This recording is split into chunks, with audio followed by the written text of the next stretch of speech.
Ladies and gentlemen, welcome back to Manic Mondays, the continuation of 2004. I am your host, Amer and Steve, and joining me to discuss Unforgiven 2004 is Steve Neal. Yes, we have moved into September. We are in the back end of the year. We're at the home straight of 2004. And that brings us to Unforgiven, which is a Raw pay-per-view. Unforgiven. Unforgiven. Yeah, so... Anyway, and this is, I think, from Oregon, this pay-per-view. Portland, Oregon, which is, you know... The land of soul. The land of soul, indeed. Everyone in Portland is white. Yes. This is apparently, actually, just because I'm on fucking Wikipedia, just so that I can remember the order of the matches, it is one of only 2 WWE pay-per-view events to ever be held in the state of Oregon, the other being No Mercy in 2008. So there you go. Bit of fucking pop quiz trivia there. Pop quiz trivia. If someone, what can you name the WWE pay-per-views that have been held in the state of Oregon? Unforgiven 2004, No Mercy 2008. I've just won you 50 quid. Send it to me immediately. 50 quid? Cool, blimey. I'd love to know what pub quizzes you're doing. You're lucky if you get a bag of Haribo down my pub, mate. Mate, do you know what the tagline was for this fucking pay-per-view? No. Insane. Pain. Kane. Oh. That is 2004, you have outdone yourself. To quote the very famous Calculon from Futurama, that was so terrible, I think it gave me cancer. Yes, it basically was just UV rays to the skin. I can see a tumour growing. Oh well. Anyway, speaking of tumours, Chris Benoit! Sorry. Chris Benoit tagging with William Regal to face Evolution! Evolution! There's only 3 left from Evolution! Batista and Ric Flair facing William Regal and Chris Benoit in what is essentially for the honour of the injured mighty Eugene. Yes, even though he's not on this pay-per-view, he's still got his mucky fingerprints, finger-painted fingerprints all over it. This was actually really good. It was a good physical match, I thought. I enjoyed it. I love William Regal, and this kind of going back and seeing some of this stuff has kind of really jogged my memory to how much I loved William Regal as a character and in the ring, and he was just awesome. The chops and stuff that he was exchanging with Ric Flair just tickled my fancy very much. Yeah, really enjoyable match, and Benoit gets the win. I think he taps out Flair, then he cross-faces him until he taps out. So yeah, it was. I thought it was a good fun match for about a quarter of an hour. I thought it was a good way to start the pay-per-view, actually. Crowd were hot, enjoying the fact they were getting some Ric Flair chops and some woos. Plenty of Ric Flair shenanigans of, the front face bumps when you think he's taken that forearm well and he looks like he's shaking it off, and then he goes down on his fucking chops. All good fun stuff. And again, a tag match is just a good use of Batista. As we keep saying, he's still quite green in this period. So it's a good way to cover for him and let him just come in and wreck shop and then tag out again and let Flair do the donkey work. It's good stuff. Wow, man. It's, yeah, I was really surprised at how physical it was. And also, William Regal and Ric Flair, actually, really great chemistry. Really impressed. And Batista's still coming along nicely. I liked it, the way he came dancing out and flexed his muscles. He's starting to show a bit of confidence now. He's starting to feel a bit... He had to kind of step up now that obviously Randy Orton has been removed from the supergroup. And this was kind of his time to shine. And obviously they pulled the plug on him in a few months' time, wouldn't they? 2005 was his year. And he ended up winning the Rumble that year and turning on Triple H and Evolution himself. And that was pretty much it as far as Evolution was concerned. But yeah, I liked it. Nice physical opener. Nice way to get the crowd invested. The crowd were relatively hot for this as well, which is always nice. They were, it's not a smarky town by any means, but it was a relatively good crowd and they seemed to be very much into it. And Benoit getting a win after obviously, falling out of the world title picture is good for him. Also love the Oktoberfest reference as well when he went mental with the German suplexes. Always a big fan of a German reference. Backstage. Oh, by the way, I gave it 2.5 out of 5. Thought it was reasonably good. Opener with good work rate. Christian and Trish Stratus backstage with Tomko truck. Dissenting remarks. Christian says it wouldn't be the first time you've been caught from behind, Trish, and she kind of walks off after. She basically fighting over who gets to use Tomko for their match, even though he could quite easily stand there and do both, which is dumb. And then Trish kind of says, well, if you do my match, I'll essentially sleep with you, is what is implied. And then Christian just goes, oh, you really are a slut. Like, just really out of nowhere, just shatters her. And I'm like, oh, okay, fair enough. It is what it is. Love me some angry heel Christian being a bit of a Vince was dick. all over this. Yeah, he is. Call her a slut. She's a dog. Bark for Make her me. dress like Stephanie and then call her a slut twice. Tomko with the only moment he's ever shown any charisma, where he just goes, yeah, you're on your own.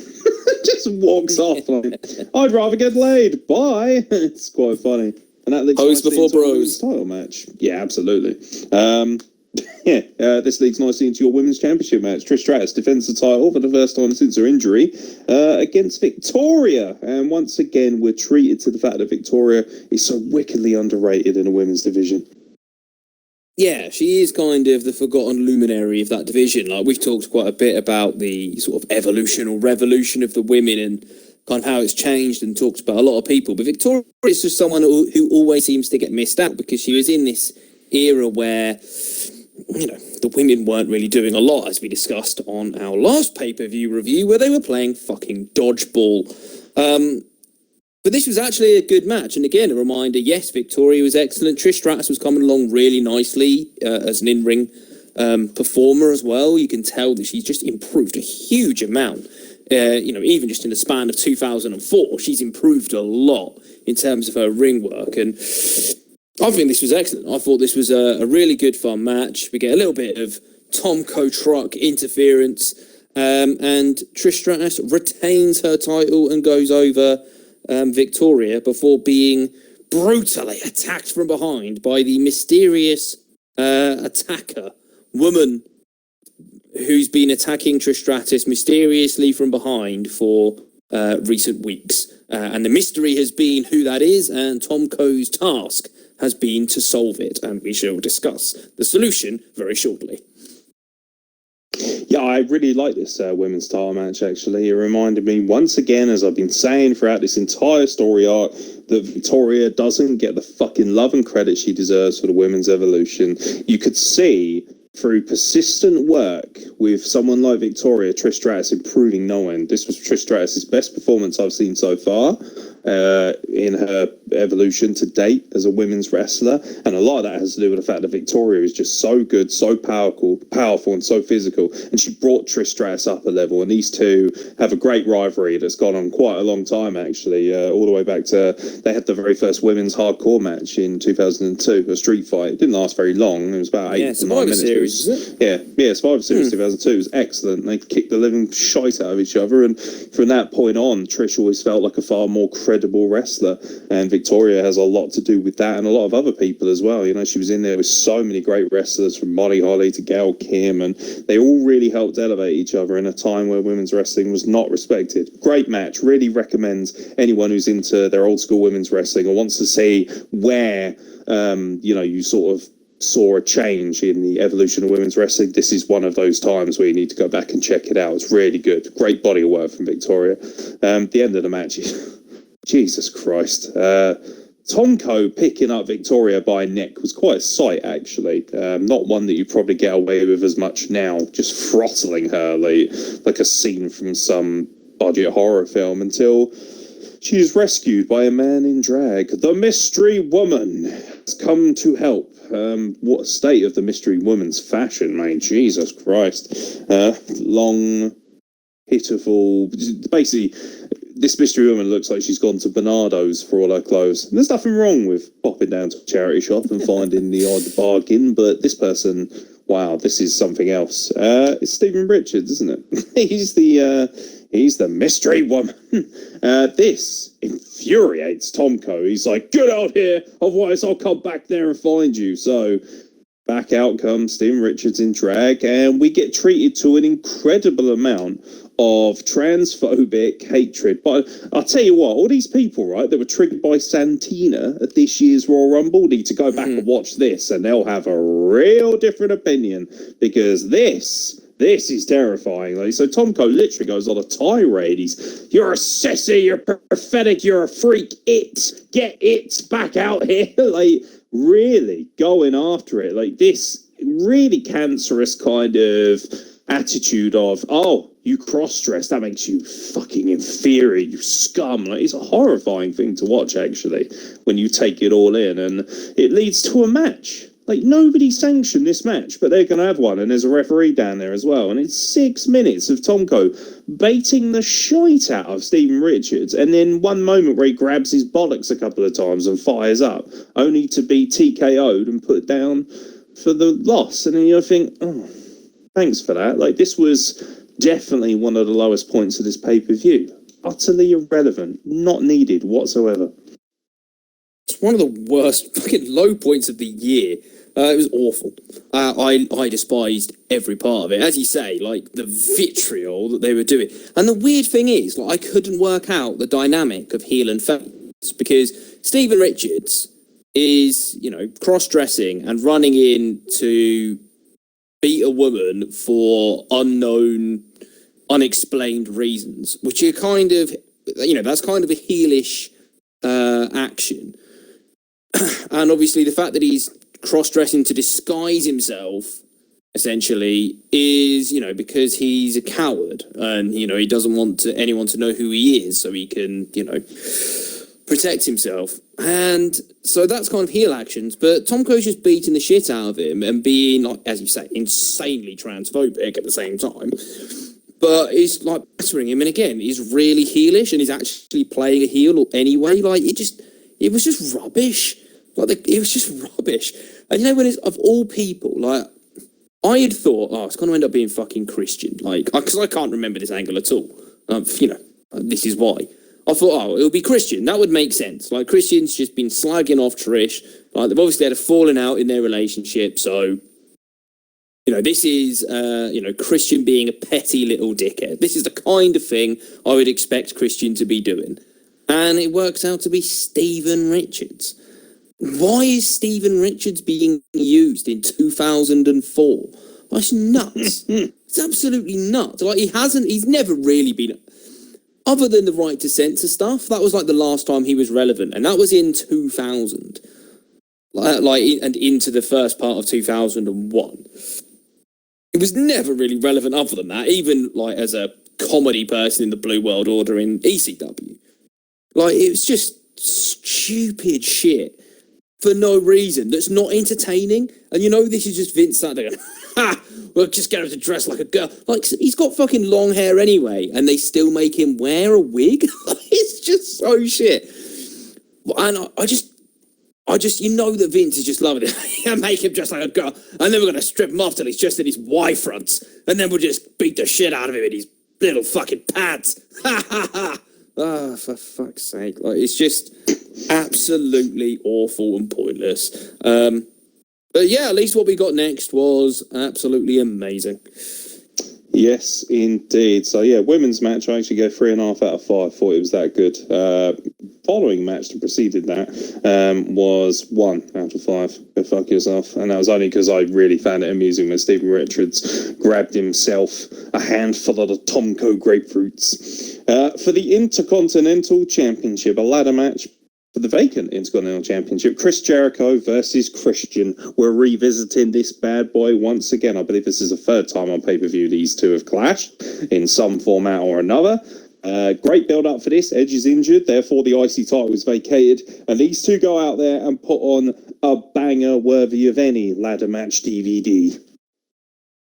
Yeah, quality match. And it just some good psychology, some really great spots. I love the Walls of Jericho spot on the top of the ladder. We've seen it before. He did it with RVD back in the invasion angle. And he did it here with Christian. It was a really cool spot. Always looks good. It was just a really, really good fun ladder match, and it just not just because it's got great spots, but because there's really good psychology, and we've had this kind of on running rivalry that's been going since the build up to WrestleMania. So the fact that we're getting it again a few months later, I think it's the first time they've collided then since Backlash, is really cool. And with the kind of additional dynamic of the IC title being up for grabs as well, really, really good. Really enjoyed it. And of course we get, a post-match segment as well with Edge, who's had to relinquish the title because of injury, because Bischoff was being a bit of a twat. But it was, really, really good stuff. And just a reminder of how good Jericho is and has been for a long time. But also, I adored Christian at this point. Christian was great. Really great. Like the whole thing, this is where he's brought in about the peeps, being his fans and being like, Captain Charisma, and he doesn't want to let his fans down because they would be apoplectic if like he wasn't given the title, and just he's so good. He's so entertaining, and he's so criminally underrated because basically he's been outshone by Edge. Really for the vast majority of his career, he's just been overshadowed by Edge. But Christian's body of work is really outstanding, whether that's in WWE or in TNA. And he deserves a huge amount of love and credit. And this was just another example of why Christian is the absolute man. Yeah, that's my biggest takeaway from this match. I expect this from Chris Jericho. I've seen him in ladder matches before, notably Chris Benoit 2001 for the IC title, the Royal Rumble. But seeing Christian in the way, he's just advanced and evolved so quickly from the days, we covered the Alliance angle, which is where he inevitably broke away from Edge, and he was okay, he was fine, he had some moments, but it seemed like it was going to take time to really get to where we wanted it to be. This is where we're starting to realise that Christian is a fantastic commodity, and arguably one of the greatest mid-carders of all time, really forgotten as one of the stalwarts of that Intercontinental title division. He is so entertaining, so good on the microphone. For me, other than Chris Jericho, probably peerless when it comes to working the microphone and telling a psychological story in wrestling as far as mid-card wrestlers go. Really underappreciated. And he had a brief flirtation with the World Heavyweight title a couple of times with a rivalry with Randy Orton, but ultimately I actually remember him far more for this stuff, and he is great. Short-haired Christian with the obnoxious kind of peeps mentality, that delusional fan base, really great stuff, really good. And it is a crime at this point that he hasn't made the Hall of Fame, really. Everybody else around him has, or is set to at some point or another, and you're sitting there thinking, Edge has been in for a while now. Absolutely no reason why Christian can't take his place there. He is very worthy of being remembered in the ultimate light, and this is a phenomenal match. Gave it 4 stars, thought it was great, one of the better ladder matches I've seen, definitely one of the best ladder matches of that time period. The ladder going up Chris Jericho's cornhole was a particular highlight of this match. He comes flying off the ladder, and he openly talks about how it, even afterwards in the promo, he says, Todd Grisham's like, how do you think I feel? A ladder just went up my ass. He's just really funny. It was great. It was just absolute money, on the money. And to be honest, what I expected really when I heard this match was on this show, I thought, that's going to steal the show, and ultimately probably does, really, when you look back at it. I hate Todd Grisham, by the way. He's outside Kane's locker room. Lita comes out and basically goes mental about how, I hope Shawn Michaels kills my husband, he's a piece of shit. And Kane just comes out and rather amusingly, he's like, isn't my wife so supportive? I found it quite amusing for the moment. And then sarcastic Kane. Yeah, and then Kane's just like, whatever I do to Shawn is on both of us. And I was so rapey and uncomfortable. And Todd Grisham's just standing there like a passenger, an empty vessel, dead behind the eyes, looking like the intern for an accountant, a miserable, lowly banking firm in middle America. Go fuck yourself, Todd Grisham. Enjoy whatever it is that you're doing now. Probably some high caliber sports commentator somewhere that I'm not aware of. But ultimately, it's Kane versus Shawn Michaels. no disqualification, thanks to Eric Bischoff. Cheers, Uncle Eric. We then get treated to, because obviously we haven't really kept up with the Raw and SmackDowns from this arc, we get treated to the catch-up of the storyline. Lita eventually getting married to Kane in that incredibly, unspeakably rapey wedding. Matt Hardy bursting out from nowhere, kind of Rusev-like out of the cake, having a go at Kane, and ultimately Kane creating a wall of fire, chokeslamming Matt Hardy off the stage and forcing himself upon Lita to consummate their marriage. Lovely stuff. You can just see Vince McMahon wetting his pants during the direction of this entire segment. Just, ridiculously uncomfortable. Although, he was given a wedding gift of a contract to face whoever he wants. And talk about a waste. He could have literally had a main event match at WrestleMania or something. And no, Lee signs him up for a match with Shawn Michaels at Unforgiven. And here we are, no disqualification. The returning Shawn Michaels, because he's been out for about 3 months, facing Kane in what is ultimately a fairly decent affair. Yeah, I enjoyed this. It was a throwback to the fact that they had blamed Shawn Michaels' hiatus of injury. They did like a bit of Kane beating the shit out of Shawn Michaels and stamping a chair on his throat, making him cough up blood, and quite good stuff. So this is the revenge match, the opportunity for HBK. Good shit. Yeah. HBK to come back. By the way, we all complained about Bobby Lashley and Lana's wedding, but hey, at least nobody got raped at the end. Oh, fucking hell. This is, I thought this was a good match, actually. I was very entertained. And, we've said before, Kane was the everyman of this era. He was used in just every, segment and slot and we're struggling to see what we can do here. Us, all right, shove Kane at it. We've said it before, he was in there for Edge's comeback. And then the next pay-per-view, he's facing Benoit for the title. And, now then it was kind of this little run with Matt Hardy. He ends up going over. Now he's got Lita in his corner, sort of, although she's rooting against him. And we've got him in there with HBK. He's just throw him out there. We know he's going to have a good match. And actually, I don't think we've covered a match where we've gone, that was terrible, with Kane in. I might be wrong, and there might have been a match earlier in the year that I'm forgetting, but to my memory, the match with Benoit was decent, the match with Edge was fine for what it was, just, putting over the returning Edge. The stuff with Matt Hardy was actually really enjoyable and really good, despite the awful creative around it. And now he goes out there and has a good match with Shawn Michaels, and it's a weird one. Not necessarily the most chemistry that I've seen Shawn Michaels have with an opponent, but it worked. It was pretty good. I thought, the brawling parts were nice. Shawn Michaels' crazy resilience as he takes finishes and, kicks out and, throwback stuff from Kane. We haven't seen him do the clothesline off the top rope in a little while at a pay-per-view and stuff like that. Was really cool, forcing him to dig down into his old school arsenal. But ultimately, Shawn Michaels is the one who picks up the win. Good solid match and a good match for Shawn Michaels to come back to. And I guess it's one of those of someone's been out injured for a little while. We want to give him to one of our safer workers. And Kane was the guy who was trusted, that trusted pair of hands in 2004. Yeah, the chair is clattered off of Kane's unprotected skull at one point. It's a good match. Good storytelling match once again. 3.5 out of 5 for me. Really enjoyed it. The resilience of Shawn Michaels versus the outright viciousness of Kane worked beautifully. A nice little combination and a great match to sit in the middle of your card. Todd Grisham, at this point, makes me want to punch him so hard in the face. You've got Triple H for an interview backstage, and your question for him is, Randy Orton did something you couldn't do. He beat Chris Benoit. So, do you think Randy Orton's going to beat you tonight?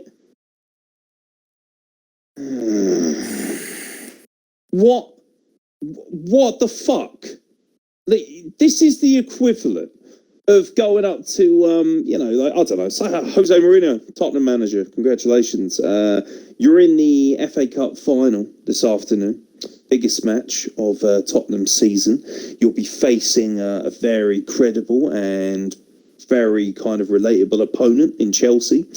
do you think you're going to get fucking spanked today, mate? Do ya? Do you think you're going to get fucking spanked in the title match, the main event? Who asked that? It's right up there with where Michael Cole goes up to Stone Cold Steve Austin at No Way Out 2001 and asks him right before his match with Triple H, Stone Cold, are you ready to enter hell? And Austin looks at him and walks away. Doesn't say a fucking word. No. Triple H, on the other hand, I've got a 35-minute match, but I'm gonna give you a 10-minute promo. Steve will not stop talking. He's like, Randy Orton thinks he's great, but he's just another kid. He's normal like you. And this was a shit promo, wasn't it? It was really such a shit promo. He just went on and on. He said nothing. Like ego, mate. No, he didn't say anything. All I got for the promo was, Randy Orton's a piece of shit and I'm going to kick his fucking ass. That's it. Like, there was no, and he took him 4 minutes to convey this. I was like, shut up, mate. Just shut up. Like, you're so eager to... At this point, you can tell that his ego is completely rampant. He knows what's happening later. He knows he's got his shovel ready. And he's just basically... All I heard in this promo, I completely ad-libbed it. And all I could hear was, how dare you get so over without me? Now I'm going to shovel you. He just... utter contempt. There's a part, and I think it's when he's like, you're just like these people, or whatever he says. And he just, like, there's this little spasm of panic on his face of like, I don't know what. Like, oh, this is so, just wrap it up, Trips. Send us home, mate. Send us home. No, everything that I do has to go on 5 times longer than necessary. Okay, fucking great. Other than sex, I wonder if Stephanie feels like, feels like his ability at sex is like we feel his ability at wrestling and promos. Like, he just goes on way too long. He's just there hammering away in missionary and then stops for a fucking rest hold halfway, like every 5 minutes. Just lays down, doing nothing, just lays there for a bit, just thinking the audience are fucking cheering him, and then just climbs back on for another few pumps. And then just gives her a fucking running knee. Just fucking gives her a face buster for no reason. Jesus Christ. God, I would pop the living shit out of that. Like, oh no, I just got this image of him like half like, and now time for the 5-minute chokehold. He just kind of stands there, like, so fucking random. It's so random. Yeah, Tom Grisham, fuck you, Triple H, egomaniac, as you would expect. So yeah, after that, what do you need to get the spirits going? For the World Tag Team Championship match. For the World Tag Team Championships, La Resistance defend against Tajiri and Rhino. Thanks very much. Yeah, yeah. Next. I mean, I know we've got to have like a let-up match or whatever in Vince's mind, like a piss break match. And I'm glad it wasn't the women, like genuinely I am. But it's just awful, and the thing is, there's not really anyone in this match who's over. Like, the gore is relatively over from Rhino, and like Tages is a bit over, but has lost a lot of his luster really in the last few years, and he's just kind of boring jobber guy who, fucking lost a coach a few months ago, for crying out loud. Like, it's just boring and pointless, and just no one in this match is over whatsoever. Just, yeah, really massive waste of time. Botch fest as well. The ending's botched, which really fucking winds me up. The referee clearly is looking at him when he hits him with the flag, which is even dumber. They stand on the flag and it hits him in the balls. And I was just like, this is terrible. Like, La Resistance. The gimmick's funny because it's shit, and ultimately, they are terrible. They can't wrestle. And, on the flip side of things, I think you've got Rene Dupree and Kenzo Suzuki as the tag champions on SmackDown. Again, the fucking state of your disgusting tag team division. This is awful. Like, Tajiri and Rhino is the best number one contender you've got. Fuck you. Next. That's it. Finally, we're at the main event. Trips takes on Randy Orton. Randy Orton is defending his newly won, might I add, World Heavyweight Championship. He won it a month ago at SummerSlam. Triple H is infuriated that he's over. I'm not having any of this. It's time for the mass burial. And ultimately, everybody who's seen this pay-per-view knows what's coming. It's the revenge of Triple H. Yeah, you've had fun, have you? Yeah, Triple H hasn't been champion since WrestleMania, so you know what you need? More Triple H. They just go the fuck away. Triple H is back.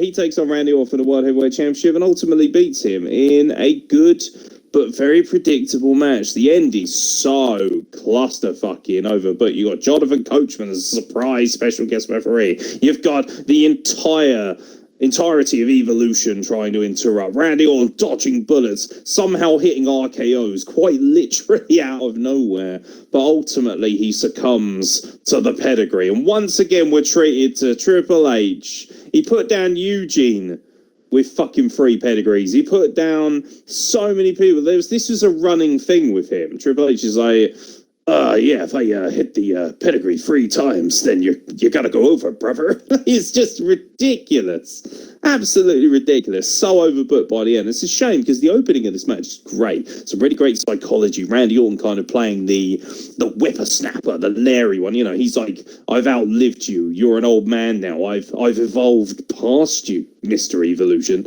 And it seems really good, spitting on him, slapping him repeatedly after they wrestle each other, and then it goes to the typical Triple H Randy Orton format of rest holds. Lots and lots of rest holds. Because that's money. And yeah, we had Randy Orton as champion for a month, and then Triple H said, that's enough of out of you. I want the belt back. And it goes back to him. There is suggestions that this belt was taken away from him because at this time he kind of all of a sudden was becoming a complete and utter bellend. But that seems to be counterintuitive because Triple H has said on regular occasions that he never saw Randy Orton do anything untoward. So, didn't stop him fucking burying the poor bastard, however, and taking his World Heavyweight title. I remember when I was younger, I was 19 at the time, and I was fucking thrilled. Randy Orton was one of my favourite wrestlers. He was vastly becoming the legend killer. He's turning into it now, and I thought, this guy is just fucking amazing. I absolutely adored him. When he won the World Heavyweight title, it was such a unique and refreshing change to who we were used to seeing. And within a month, the reign of Triple H returns, and that dickhead from 2003 is still rampant a year later. Yeah, it was formulaic and boring other than the first 5 minutes and, the clusterfucky nature of the last minute or two. It was fine. There's nothing, it's not a bad wrestling match, and, it tells an okay story. It's just a story we've seen before so many times from these guys, before this and after this. It was just fine, and that's my problem with it being kind of in the main event. And for the title, it doesn't really live up to that position on the card. I thought Shawn Michaels and Kane was better. For sure, I actually thought the opening tag match was better. Obviously, the ladder match was better as match of the night. I actually enjoyed the women's match more than I enjoyed this. And it wasn't that it was a bad match. It was just boring. It was rest-holdy, and it was too long, and it was too slow-paced, and you just struggled to care by the end, to be quite honest. So, it's all right, but as you say, it's just very much an expert burial job that was done by Triple H on Randy Orton and taking the title off him after a month. As you say, a lot of talk about, what the goings-on were behind the scenes, what the goings-on were, in terms of Randy being a complete and utter twat muffin, but he would have been a twat muffin a month ago. Like, I don't think he can't have elevated that much in that short a space of time where you need to job him out of the belt. So, it was just a really bad decision. Again, just to put Triple H over, who absolutely doesn't need it at this point. Triple H couldn't beat Benoit. He couldn't take the belt off Benoit. Randy could at first time of asking, and then Triple H knocks Randy off at the first time of asking, which is just really confusing, really odd. But that's where it was. The title is back home around the waist of the game. Yeah, he wouldn't relinquish this belt again until WrestleMania. Tells you everything you need to know when he would drop it to the... And it's only because Batista's taken more roids than I have. It was a real sour note to end what was a solid pay-per-view. It's not nearly as good as SummerSlam was. SummerSlam was actually a really great watch in the end, but it left me with quite a bit of note and reminded me that, you know, all these fucking marks, right? These sweaty marks who are like, NXT is amazing and Triple H is responsible for the resurgence of wrestling.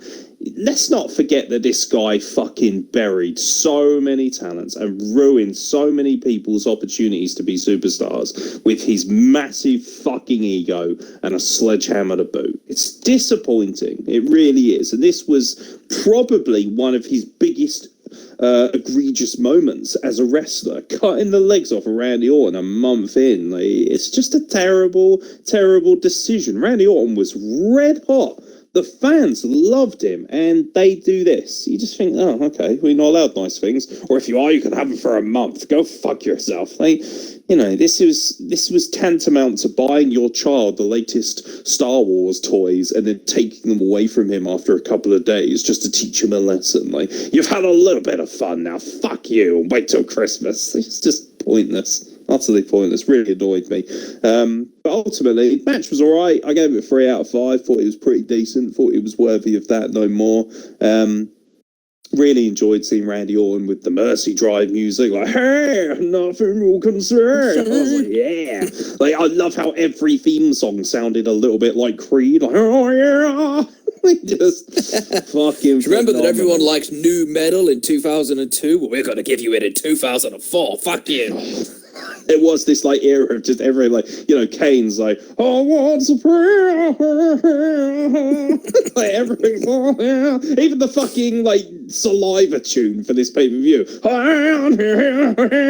Everything is Saliva, mate. Every theme tune in the mid-2000s for a WWE pay-per-view is Saliva. Get back on the phone. That's muddy. Get Whirlpool back, Deadpool back in it. Whirlpool, anyone, just a fucking pull. Yes, mate. Just pull. It's like, doesn't matter what it is. Get paddling pool in here right now. Just ridiculous. Yeah, really good. It was kind of fun to watch because it had enough of the Cardi nonsense and enough good wrestling to let it slide, which is, you know, evident of Raw overall. Actually, all of their pay-per-views have been a bit like this, haven't they? They haven't been barn burners by any means, but they've been good enough because luckily they stacked a lot of talent on Raw.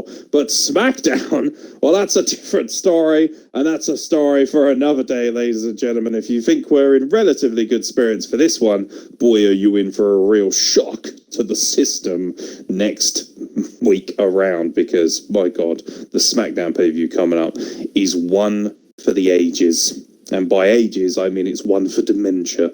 Horrific stuff. Steve Neal, thank you very much for joining me to discuss Unforgiven 2004. No worries, man. We shall load ourselves up, preferably with heroin, before doing No Mercy. Cannot wait. I have my smacky brown persona ready and waiting. Yeah. Ultimately, ladies and gentlemen, we will catch you very soon for more nonsense from the year of 2004 as the time machine is still stuck. We're looking for the relative parts necessary to get the hell out of this time period because I've had enough. God damn it. Just get me to Survivor Series and Armageddon and get me the hell out of here. Fuck you, 2004. I'm so tired of you. Although ultimately there has been some fun to see along the way. From myself and Steve Neal, thank you very much for listening. And we'll catch you very soon for more nonsense from the year of 2004.